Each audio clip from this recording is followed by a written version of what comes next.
Pemirsa New KNI TV dimanapun Anda berada, informasi kali ini Selasa 7 April 2026, Pengadilan Negeri Kabupaten Sleman salah satu agenda sidangnya menyidangkan kasus dugaan pemalsuan merek. Majelis sidang yang diketuai oleh Irma Wahyu Ningsih SHMH mendengarkan keterangan saksi ahli. MK 45 tahun, warga Ngemplak, Jaksa Penuntut Umum Rahajeng Dinar Hanggarjani SH di Pasal 100 ayat 2 tahun 2016 tentang merek dan indikasi geografi. Kejadian itu berawal pada 6 Januari 2016. Terdakwa pernah bekerja sama dengan saksi Yudi Asmara mendirikan perseroan terbatas secara bersama-sama yang bernama PT Jokman Internasional, bergerak di bidang jasa pariwisata, umroh dan haji yang berkantor di Sanggerahan Condong Catur dengan komposisi saham 50-50. Kemudian berjalan waktu antara terdakwa dan saksi Yudi Asmara berjalan sendiri-sendiri. Sejak itu PT Jokman Internasional tidak berjalan, akan tetapi perusahaan tersebut belum dibubarkan sampai dengan saat ini. Setelah pecah kongsi tersebut, lantas terdakwa menggunakan nama brand JM Internasional pada bulan Desember 2025 untuk usaha sendiri yang bergerak di bidang yang sama. Untuk lebih jelasnya, berikut keterangan dari penasihat hukum terdakwa R. Budi Saputro SH.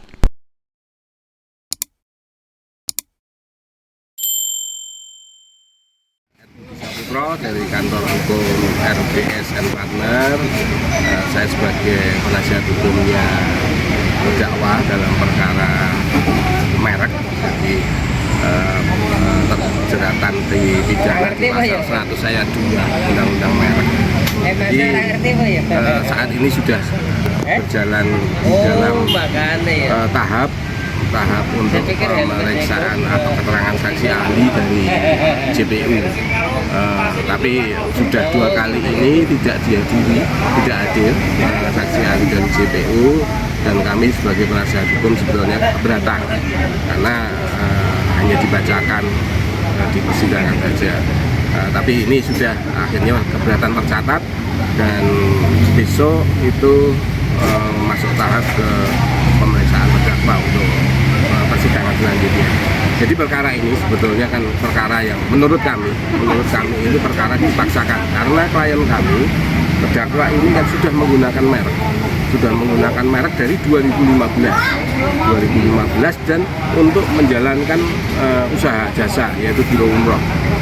Namun oleh mantan partnernya yang pernah bekerja sama itu di 2019 didaftarkan di DJKI, dan akhirnya di 2021 sertifikat kepemilikan atas merek itu sudah didapatkan oleh pelapor, dalam hal ini Yudi Asmara namanya.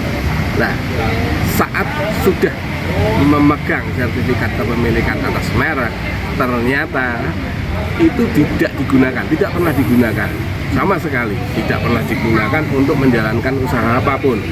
Kemarin sudah dalam pemeriksaan saksi pelapor itu juga kita tanyakan apakah saksi menggunakan merek itu. Ternyata dijawab dengan jujur bahwa tidak digunakan. Nah, berarti kami menilai bahwa dengan sengaja dia mendaftarkan merek itu hanya untuk mengkriminalisasi klien kami. Salah satu contohnya sekarang ini yang terjadi adalah bahwa dengan kepemilikan hak merek yang dia miliki sekarang untuk mendaftarkan di Polda DIY, yang akhirnya berlanjut sampai sekarang ini dalam persidangan ini dengan jeratan pasal 100 ayat 2. Ya, barang siapa dengan tanpa hak Mungkin saya potong sedikit. Waktu masih kerjasama, apakah merek ini sudah didaftarkan? Belum atau belum?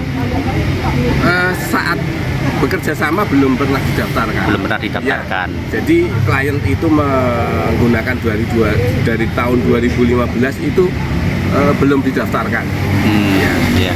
Tapi di 2019 itu didaftarkan oleh mantan partnernya, yang ada pecah kongsi di situ.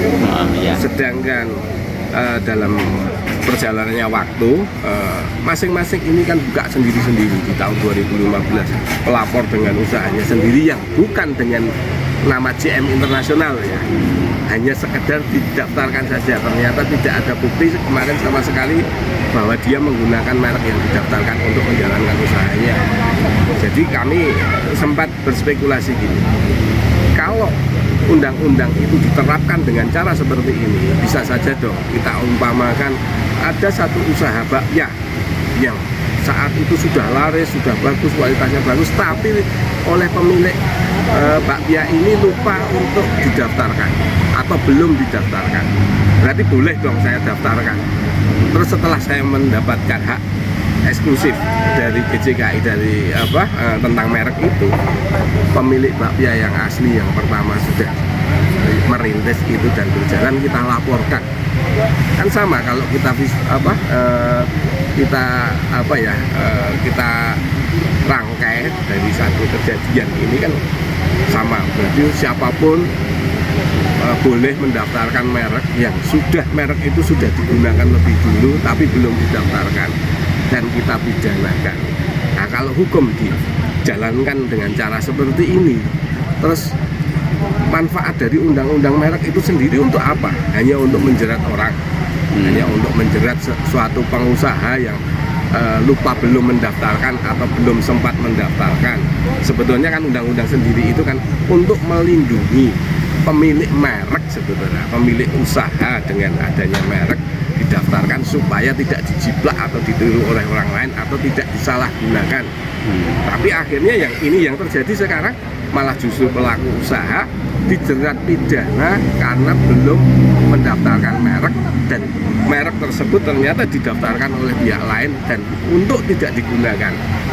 Kan banyak kalau merek-merek lain memang ada satu usaha yang berjalan bersama, mereknya mirip.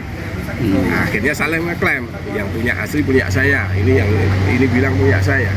Tapi dalam hal ini, dalam perkaranya yang berjalan sekarang ini, pendaftar merek itu tidak menggunakan dan sudah diakui dalam persidangan bahwa dia tidak menggunakan, dan kami sebagai penasihat hukumnya juga menanyakan apakah setelah ini Bapak akan pakai, akan digunakan. Terserah saya, jawabannya kan seperti itu. Bisa iya, bisa tidak, tapi paling tidak sampai saat ini merek ini tidak digunakan sama sekali. Dan kami pun sekarang ini sedang dalam proses perkara perdata dan pembatalan merek di Pengadilan Niaga Semarang, yang seharusnya menurut Perma nomor 1 tahun 56, jika terjadi perkara perdata dan pidana bersamaan, maka perkara pidana ditangguhkan hingga perkara perdata inkrah. Sekarang kita berandai-andai, jika perkara perdata yang kami ajukan, oleh klien kami ajukan di Niaga Semarang, itu terus dikabulkan pembatalan merek, sedangkan pidana ini sudah terlanjur memutus bahwa klien kami terdakwa ini dihukum, sedangkan merek itu dibatalkan. Nah, itu akan terjadi kerancuan atas beberapa putusan, 2 putusan di situ yang saling berseberangan. Ini kan akibatnya harusnya perkara pidana ini ditangguhkan sampai nanti perkara perdata itu inkrahnya sudah inkrah, boleh. Sedangkan yang kami ajukan sekarang ini adalah pembatalan merek terkenal, karena merek, menurut hemat kami sih, merek yang sudah digunakan oleh klien ini dari 2015 itu sudah masuk kategori terkenal dan banyak diketahui oleh publik. Sedangkan sudah identik bahwa merek JM Internasional adalah milik terdakwa.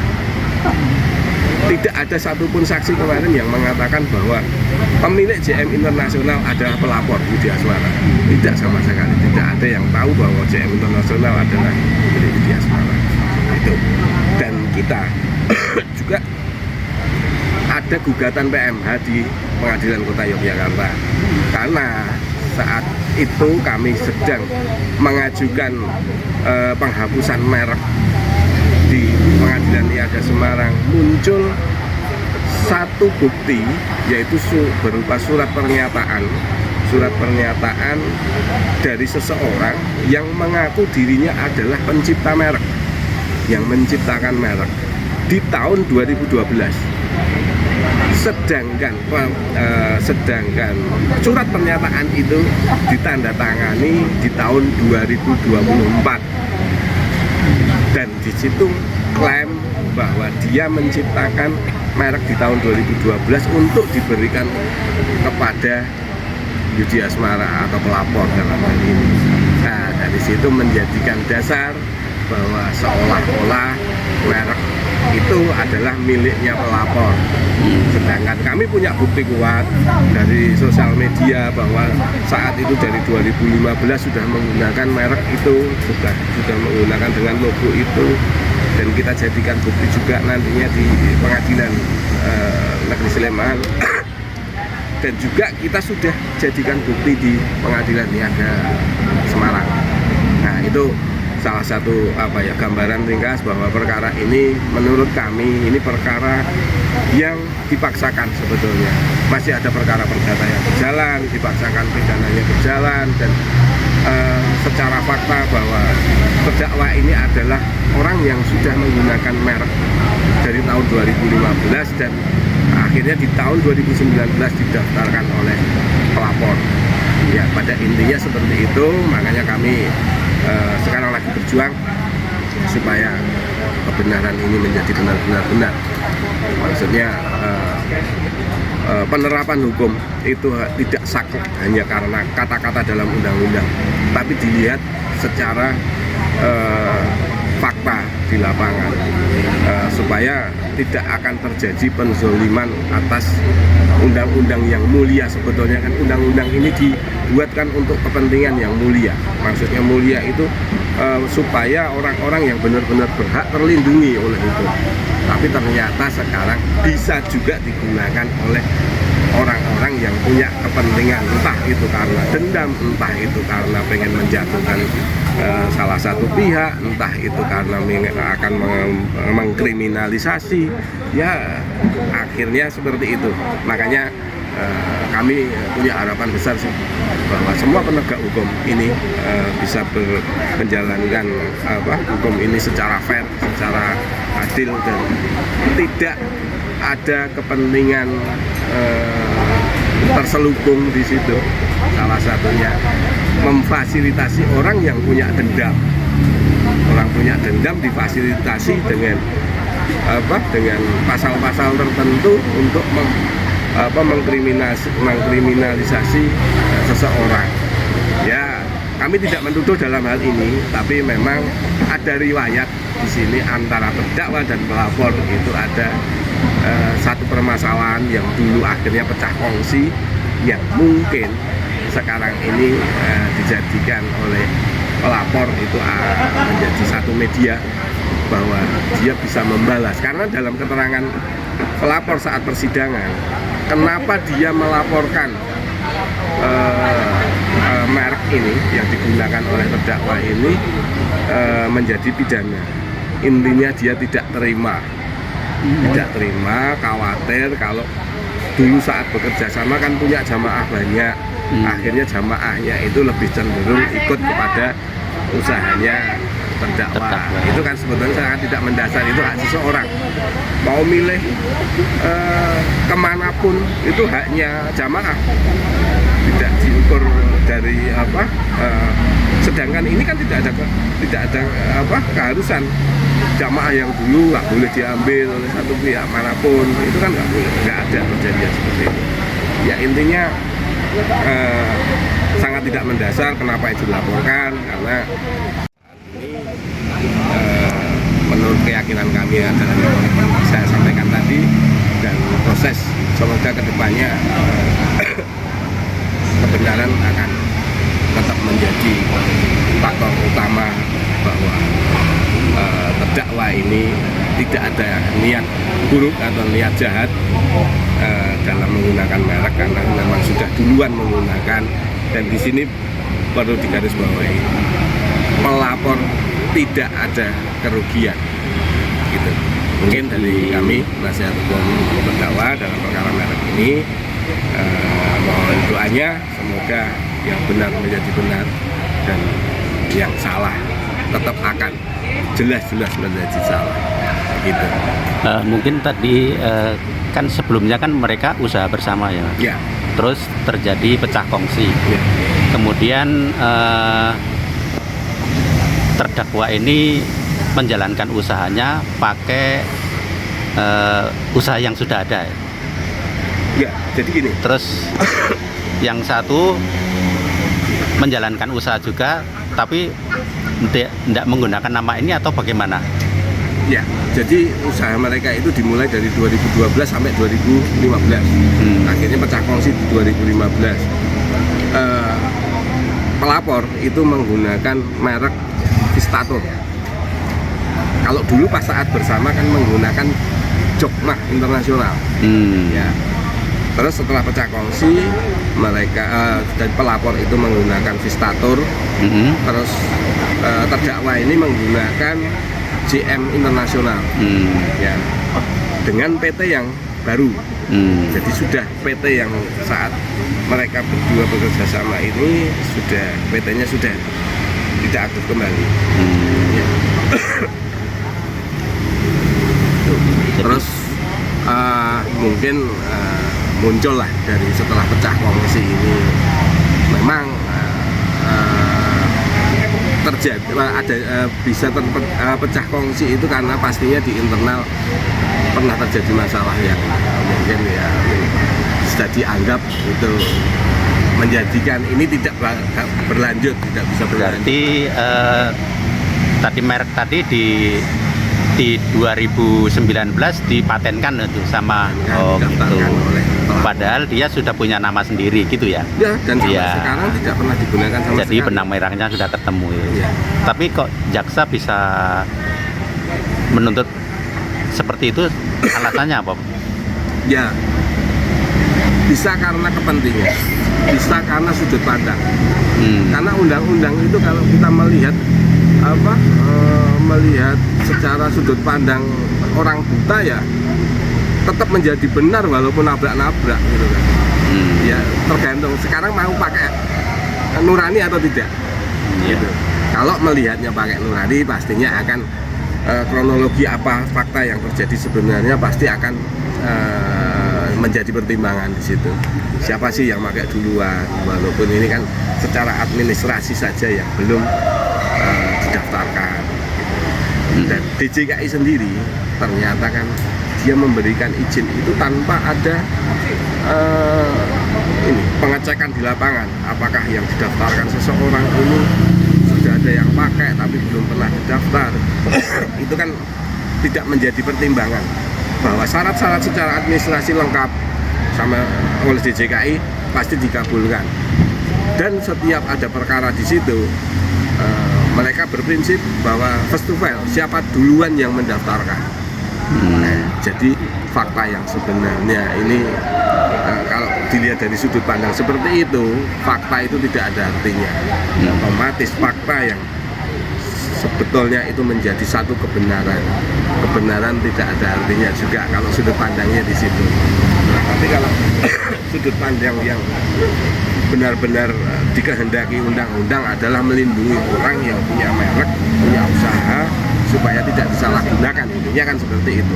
Bukan dibalik, justru orang yang sudah memiliki usaha duluan tapi karena tidak mendaftar justru itu menjadi satu perbuatan pidana yang harus ditindak pidana. Terus terhadap persoalan ini harapannya seperti apa ke majelis hakim? Harapan kami sih majelis hakim tetap pada prinsip hukum ya, prinsip hukum ini kan di sini jelas terdakwa tidak ada niat jahat itu pertama. Terus tidak ada kerugian. Terus merek yang menjadi dasar dalam perkara pidana ini tidak digunakan. Nah, ini terus menjadi layak untuk dihukum ini menggunakan dasar apa? Nah, kita berharapnya Majelis Hakim tetap secara bijaksana dan dengan hati nurani, ya, kami yakin pasti akan bisa dibebaskan dari segala tuntutan. Jadi mensrianya tidak diketemukan ya, niat jahatnya tidak saat diketemukan. ini tidak ditemukan. Ya. Iya. Itu. Ya, terima kasih. Begitu pemirsa New KNI TV, kami bincang-bincang dengan penasihat hukum terdakwa soal tuduhannya pemalsuan merek ya. Menggunakan merek. Oh, menggunakan merek tanpa hak. tangan paha. Salah satu saya. Ya, terima kasih. Sampai jumpa lagi di lain kesempatan.